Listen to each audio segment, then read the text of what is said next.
Ukiona mraia wa Ujerumani anaongea na atoi veins, jua huyo ni mraia Munich. Munich. Ich bin tot. Rufen Krankenwagen.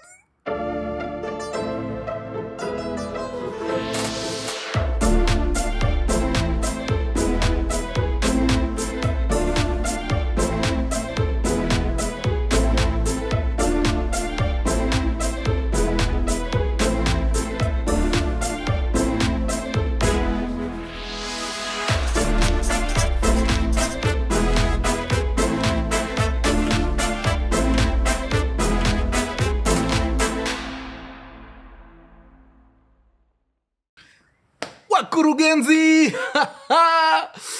My man. Diastories episode 9, man. Tunapepea wewe. Kanaenda sana wewe. I'm loving it. Muko namna gani wadau? Mukiwa nyanja zote za dunia hii. Muko freshi? Hapo sawa. Hata sisi tuko swadakta. Tunakimbiza hii kitu vile inafaa.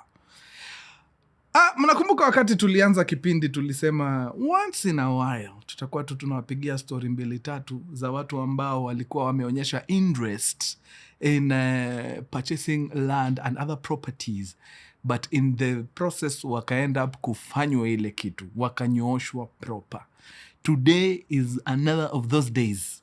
Story nimeambiwa hapa haki. Unahurumia mtu haki mpaka haki. Watu hapa nje ni wanyama. Nyinyi watu si wazuri. No. You need to change. Mubadilike.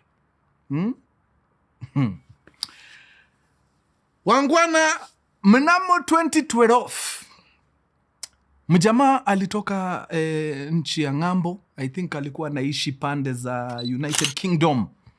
Ametoka pale United Kingdom, ameingia pa Kenya, anakuja kuset up maskani yake safi. Amekuwa ugaibuni, amekuwa kule Ulaya miaka kadhaa.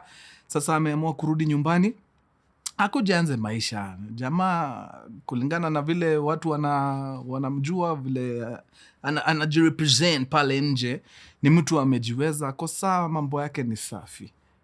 Safi, wacha aendelee na mambo yake. So akiwa hapa Kenya kidogo akadiscover kuna mahali kuna gap, kuna collapse mahali. Watu wakiwa nje ya country hawapati opportunities. Kuna opportunities zinawapita sababu wako mbali. So unapata by the time wanagundua, watu huku kwa ground walishachangamkia kitambo. So akasema yeye ndio atakuwa mtu wa kuchanua wale watu wake wa diaspora, ndio wasikue wanapitwa na opportunities. Very nice. Mnamo ni 2012, mnakumbuka? Hapo sawa. Around that time, hata jamaa sidhani alikuwa amesettle sana. I think alikuwa sababu aliingia mwaka ikianza tu kitu Januari. Around mwezi wa 3 hapo 2012, something beautiful happened. Rais ambaye alikuwa wakati huo, hayati Rais Mwai Kibaki, akiwa katika mwaka wake wa mwisho. In fact, alikuwa amebakisha just a couple of months aondokee hii kitu. 2012, sababu 2013 tulipata uongozi mpya. So around March of 2012, aka launch one hell of a project. To be honest, that might actually be the biggest project Kenya has ever had since independence. Wangwana, sijui kama mmesikia kitu inaitwa LAPSSET Project. Lies. LAPSSET inamaanisha Lamu Port, South Sudan and Ethiopia Transport Corridor. Basically, mjamaa aliamua kufungua hii country vile inafaa. Kuanzia pale Lamu Port, anapiga mabarabara kila mahali, ipande hivyo Garissa, iende itokee Isiolo, ipande huko juu, iende side ya Moyale, ingie Ethiopia, hii side ingine iende huko Maturkana, iende ingie South Sudan. Lamu Port, South Sudan and Ethiopia Transport Corridor. Ukifungua hiyo region namna hiyo, my friend, Kenya haishikwi na mtu tena. Sisi sasa tunaingia second world vizuri kabisa, sababu trade yote ya East Africa bas tumeifungua. Nice. So project ilikuwa mufti sana.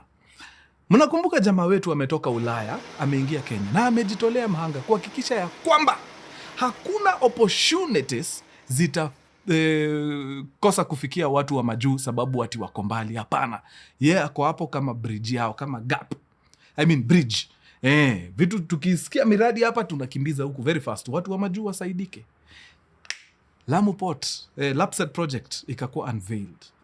Haikuchukua muda, jamaa akagundua mambo safi huko ndani. Akakuja akagundua hii kitu vile imepangwa, already watafungua mabarabara, wafungue mareli na ma-airports kutoka Lamu huko kupanda juu za kuelekea Ethiopia, South Sudan and the rest of the world. So barabara zitajengwa nyingi na mareli na airport nini. Na hapo kuna opportunity. Opportunity gani? You may ask. So this is what happens. Wakati miradi kubwa inapita mahali, of course mahali hiyo miradi imepita, hizo ni shamba za watu. Na hao watu ambao wanamiliki haya mashamba, huwa wanaongeleshwa na serikali, wanaambiwa now, good things have come. Unaona hii shamba yako hii? Imagine tunataka tuweke SGR hapa, itapita hapa kwa shamba yako. Lakini sababu sisi ni serikali na serikali ni huwa inachunga watu wake, hatutakunyang'anya ati sababu ni project ya serikali. Hapana, tutafanya kitu inaitwa compensation. Tutakucompensate. Ile kipande ya shamba yako tutatumia kutengeneza huu mradi wa serikali. You will be compensated for it. Sasa unaweza imagine the number of people who will be compensated from Lamu Port. Panda juu, pita huko Bura, pita enda Garissa, pita enda Isiolo, panda huko juu mpaka Moyale, wakijenga mabarabara mpya na ma-airport na mareli. Hizo si ni shamba za watu, na ni watu watapigwa compensation safi safi. Number 2, saa hii sababu bado mradi haija kick off vizuri, hizo place ni bush deadly. Kama shamba ni pesa nyingi huko, ukipatia mtu hata 30,000 anaweza kupatia acre. So the best time to acquire those pieces of land ni saa hii. Ndio wakati mradi inaingia, wapate tayari nyinyi msha settle. Si mshawalipa wenyewe ma 30,000 zao, mshashikilia hizo mashamba. Miradi kikuja nyinyi mna compensatiwa pesa safi safi. Mtengeneze profit zenu, bas mambo safi. Jamaa akafikisha information majuu very fast. Miradi iko hapa, tayari niko ndani, nishapiga research yangu. Any important person who's part of this project already tunajuana, nishajua barabara zinapitia wapi nini. So nataka niwachanue mapema, let's purchase the pieces of land now, so that watu wakijipanga waanze kucompensate watu, watupate sisi ndio tuko tukule hii pesa ya serikali bana. Na of course juu alikuwa ametoka majuu, akona hizo connect za watu wa majuu nini, kasukuma huko ma groups nini, guys wa kabisa. So akaenda mazee, akaanza kufanya mpaka ma site visit nini, anachukua gari, anapiga hiyo malapu huko, ana record ma videos nini, anaonyesha watu mali mashamba zinapita, anaongea mpaka na locals wanakubali kuuza, anafikisha feedback yote majuu, anaambia wasee, in fact mali barabara inapita nimekutana na locals, tumeongea mpaka na baraza ya wazee huko, wamekubali kutuuzia mashamba nini. Most of communities zinaishi hapo ni pastoralists, so hizo mashamba wajali sana nazo, wana noma. So things ziko sawa. Wacha nikwambie, watu huko majuu wako very excited, wamesikia fiti mbaya, anajua hapa mambo mzuka.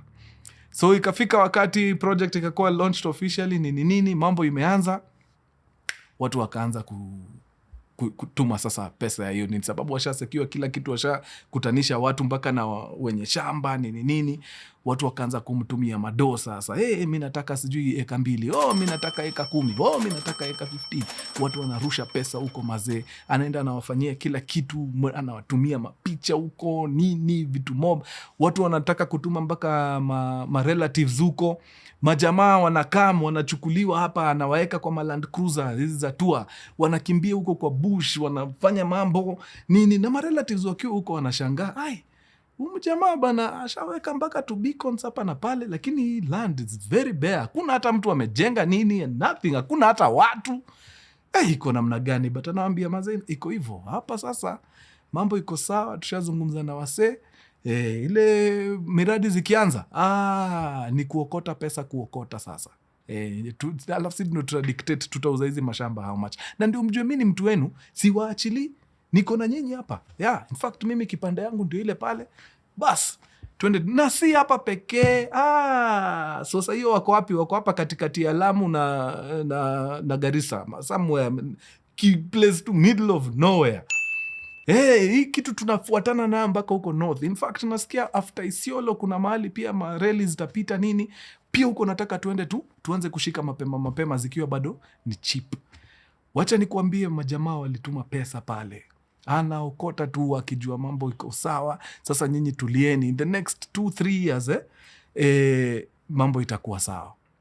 Of course pesa wanatuma hizo time, ukiwa na sijui 50,000 uko na eka, ukiwa so watu wanajipima, wanaona okay, hii ni pesa hata nikipoteza si mbaya sana. Wengine mazembaka wanaamua kaa mbaya, wanatuma pesa nyingi, wanachukua larger tracts of land juu kwa mind yao washajiambia kama ukweli hizo infrastructure zitapita hapa, inamaanisha then hii area yote itafunguka. So nikiwa na bigger parcel the better, sababu ile kidogo nawapatia reli ipite, alafu mahali reli itapita sikutakuwa na stations mahali, you never know, tunaweza angukia hapo tupate tumekuwa commercial land very fast. So watu wamejiami, plus ni pesa kidogo 100,000 hapa, 50 Gs pale, nini, watu wametuma pesa proper. Haya, 2013 ikaenda, 2014 ikaenda, 2015 ikaenda. Kidogo jamaa nakuja anawaambia sasa mazee, mambo iko mufti, barabara ishaanza kuchimbwa. Na akatuma mpaka picha mazee, barabara inachimbwa place fulani na wasee wako hapo, watu wengine wamekuja site visit. Anaambia watu mpaka wa majuu, unaona mazee, in fact hata hapa Kenya tayari watu washaanza kumulika. So ile mambo yetu inaendelea fiti. Kama najua wasee wengine wanadai, already nishajua mali barabara inaenda na uko mbele kuna places hazijanunuliwa. So ambieni wasee wachangamke, this is the time. Wacha tu secure hii bag mapema. Woi. Watu washatumiwa mpaka mapicha. Wanaona mazee matrakta zinachimba rodi. Kutuma. Jamaa mazee anaokota pesa, anataka kuconnect wasee na miradi kabambe. So by the time inafika hapo around 2016-2017 thereabout, the guy disappears without a trace. Ajulikani alienda wapi, amepotea. Wale watu wanajaribu kupiga masimu, jamaa hapatikani, haonekani. Wanauliza nini, haionekani. So one time one of the guys mwenye alituma pesa pesa yake imeogelea huko kwa nini. Okay, hawako sure kama imeogelea. Ni jamaa tu aliacha kucommunicate. Akiwa tu pilka zake kwa mtandao, akaona pale Facebook inakuwaga na kitu fulani inafanyanga.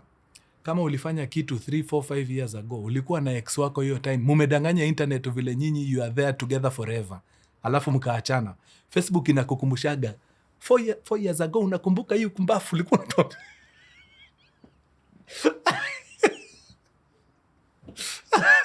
Okay, I digress. So jamaa akiwa majuu, anapiga tu raundi zake pale Facebook, akapata a random guy amewekelea kwa Facebook post ya some 2-3 years ago. Hiyo design Facebook inakumbushaga mtu unaamua tu kurepost. Na hii picha jamaa amerepost, it's yani replica, the exact photograph walitumiwa those many years ago, wakiambiwa barabara zishaanza hata kujengwa. Hii ni ile area between Lamu na Garissa. Kuna ka no man's land hapa. I think ni around area za Bura. Hapa around Bura barabara zishaanza kujengwa. Hii kitu bana, it's happening mazee. Ni noma. Wale wase wamenunua hapo karibu washaanza kupata compensation zao. So mazee, jamaa vile alikutana na hii picha kwa Facebook, akagongea mwenye amerepost hiyo picha. Kamzaniaje buda? Na hii picha nimeiona hapa jo, imenibamba deadly. Facebook imekuremind ni picha ya 3 years ago. Ni 3 years ago. Pia wewe kumbe umeshika shamba huko Bura. Nashindwa Bura ni wapi? Si hizo maeria kutoka Lamu nikaa unaenda hivyo Garissa, somewhere hapo katikati. Si picha ni hapo. Nakumbuka dishaitumiwa. Tumenunua mashamba mahali hapo karibu na tukaambiwa hii ni LAPSSET Project inatengenezwa. Ndio kwa maana hizo matrack ziko hapo. Jamaa mazee akamwambia, John Chief, Bura Munatengenezewa barabara na LAPSSET Project. Okay, nimesikia hiyo mambo ya LAPSSET na najua kuna construction inaendelea. Lakini gadhe bana, hii picha ni ya Nanyuki. Hapa tuko Nanyuki. In fact, hii barabara unaona inatengenezwa hapa si barabara ati barabara. Ni majamaa tu walikuwa wanachimba nini ndio kukuwe na accessibility to the plots. This is not at like a major road. Aka nikale tu ka 9 meter, 12 meter road watu waga wanachimba katikati ya mashamba. It's not like a major government project. Hii ni nini ya msee, hata naweza kushow company yenye tumenunua. Nimekutana tu nayo mazee nikaamua tu nijikumbushe tu hii wakati tulinunua kaka shamba. Na kanaendelea vizuri by the way. Miradi hazijaanza lakini najua in future mambo itakuwa sawa. Jamaa states anashindwa. Uko ni Nanyuki? Yeah, kabisa. Yeah, hata some of the people kwa hii picha ni mabeshte wangu. Ukitaka hata naweza wataga hapa uwaulize. Jamaa akaanza kushindwa, wait a minute. Kama huko ni Nanyuki, na hizi ndio picha tumekuwa tukitumiwa, tunaambiwa huko ni Bura mahali LAPSSET inapita. Kuna kitu ya ukweli kweli tumekuwa tukiambiwa na huyu jamaa. Mazee jamaa akachukua picha akajaribu kutafuta watu huko hivyo kwa hizo groups akiwaambia, mazee mnakumbuka a couple of years back mazee tuliinvest na tushamba somewhere huko coast ya LAPSSET Project. Mazee nashuku nika tulifanywa mbaya. Kwa nini? Mazee zile picha tulikuwa tunatumiwa tukiambiwa ati ni LAPSSET inajengwa. Hizo ni shamba ziko Nanyuki, watu wanakatakata mabarabara huko. Hakuna mambo ya LAPSSET hapo. In fact, hizo si government projects, ni watu privately wanachimba mabarabara huko for accessibility to their plots. Kidogo mazee inakuwa ni nini hii mnasema? Jamaa kauliza tu somewhere kwa kiforum, kuna watu mazee, kuna mtu ashaipatia na pesa Kenya invest kwa shamba fulani hivi ya LAPSSET nini. Wacha watu wanze kujitokeza. Mazee nilituma 75 Gs huko nini, nilituma huko nini, nikotaka biga kiasi nikatuma 250k huko nini. Hizo vitu zilinyamaza tu. Huo jamaa tumsikiagi alipotea nini. Mazee wakipiga hesabu ya haraka wanagundua jamaa alitoroka na millions. Hakuna nini kama hiyo. Upekuzi unapigwa, investigation inagundulika. Haya majamaa. Hapa tumekuwa tukideal na tapeli. 2012 mjamaa akitoka United Kingdom akikuja hapa Kenya. Haikuwa kutoka. The guy was deported. Alitolewa UK cha nguvu. Akaingia Kenya akiwa na uchungu moyoni. Akasema, akia Mungu, najenga maisha mahali, mnanitoa huko, mnakuja kunianzisha scratch hapa. Na nyinyi mtafurahia. Mtu yote atakuwa kwa pathi yangu ataona fire. So akakuja hapa mazee, akakuja na hiyo front ya mimi I'm here for my diaspora folks. Nataka niwatoe kwa ngori, nataka niwachanue, nataka niwaweke na rada, niwapeleke na mutaratara mahali miradi ziko. Kumbe hakuna. Alisikia tu LAPSSET Project inatengenezwa huko, akajua hapa ndio ninawakulia. Akatengeneza CV safi. Akajuana na watu huko kwa ministry, wanapiga tu story. Akisikia tu ka information kazuri, anaitumia kutengeneza script yake. But hakuna kitu. Akaenda akaambia watu wa majuu vile amesha tembea mpaka huko nini. Hiyo time akapeleka watu huko hivyo relatives kwenda Bura. Mazee walienda to random places. Walienda wakasimama tu mahali. Boop. Watu wanaona mashamba za wenyewe. Hata wenyewe hawajui watu wako kwao. Like ilikuwa ni sinema. Wakaona tu shamba huko nini. Wakarudishwa nyumbani mbio. Like hizo ni mitata unaweza enda usimame hapo the whole day na utaona mtu. Most of the communities huko ni pastoralists, wanatembea tu. Kuna mtu. So ilikuwa easy kudanganya hawa mazee. Kwani kuweka Land Cruiser mafuta ni pesa ngapi? Wacha niende tuwaonyeshe shamba nothing. Watanipatia mapesa zao, 100,000 zao huko niokote mbaya. So hiyo ndio jamaa alikuwa nakacheza. Alienda mazee akaunda scheme safi sana. Akagonga watu left, right and center wakijua LAPSSET ndio ina come. Tunaenda kuomokea hapa. Walifurahia. So kumbe jamaa hiyo ndio ilikuwa mradi yake all along. Akaokota pesa ya watu huko, na cha kuhuzunisha na cha kusikitikisha ni kwamba to date I don't think jamaa ashawahi jibu mashtaka ya hiyo makosa at all. Watu walikama wakajiambia after all ni 75,000 tu, after all ni 100,000 tu, but cumulatively jamaa alienda nyumbani na mamilioni ya pesa. Scam watu wa diaspora proper. Nikikwambia hiyo mambo iliishia huko 2017 nitakuwa na kudanganya. Watu wanararuliwa mpaka saa hii. Wanatandikwa left, right and center na mambo ya speculations. Nimesikia serikali inataka kujenga hapa ile train ya stima. Wekelea pesa yako saa hii. Unashtukia umenunua shamba hata serikali hata ina haja nayo at all. Unakaa huko mazee unashindwa. Na sasa nilikuwa nanunua shamba Garseni ya kazi gani? Hata sina mtu huku. Umeingizwa na mambo ya speculations. Watu wangu tukue wise. Sababu watu wameamua kutengeneza pesa na nyinyi hapa nje. Mbaya. Na watu wananyoroshwa si diaspora pekee. Hata hapa tunanunulishwa mashamba huko kwa vichaka. In the hopes that serikali itafanya. Na pesa gani? Wewe unaona vile inatuchachia hapa nje.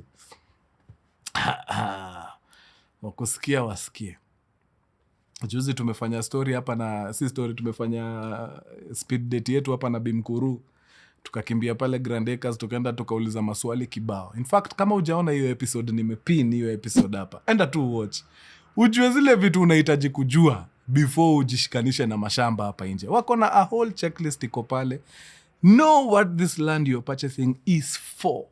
Hiyo ndio kwanza swali ya kwanza unafaa kujiuliza. Ukianza kuona unaingizwa kwa mavitu yani hata uko umezifikiria sana. We chief, hiyo tamaa ndio inafanya unapoteza shamba yako bure. So chukua enda watch your episode. Kuna checklist fulani iko pale Grand Acres wako nayo, nitaiweka bado hapo kwa description. Download your checklist, go through it. Na ukipata pia time, kama kuna pesa yako iko mahali unataka kushika ka something nini, Grand Acres wamefungua milango kabisa. Ingia, kaa nao waambie ni aje nafikiria kufanya ABCD, nisaidieni. Hiyo ndio reason wako pale. Wanauza property yao ndio, lakini pia wako pale kusaidia wasiingie kwa hizi mashimo, sababu mnaingizwa. That's the bitter truth. Mnaingizwa sana. Na wengi hamsikii. Mumewoniwa hapa lakini unakatamaa kanaingia, unarusha tu shilingi tu wako pale. Gone. Haya. Sitashinda rudia. Wakusikia siyasikie. Wakunyoroshwa, atanyoroshwa tu. Sisi tumefanya kazi yetu. Bas. That's it. Na hapo ndio tunafunga makala ya leo. Imekuwa mufti sana, nafurahi sana kuwa na nyinyi. Iwabambe proper. Na ukwe wise wakati unapiga hizi purchase za land na nini. Usikubali kubebwa utoast. Safi wadau. Imekuwa true sana na watambua. Adios muchachos. Peace.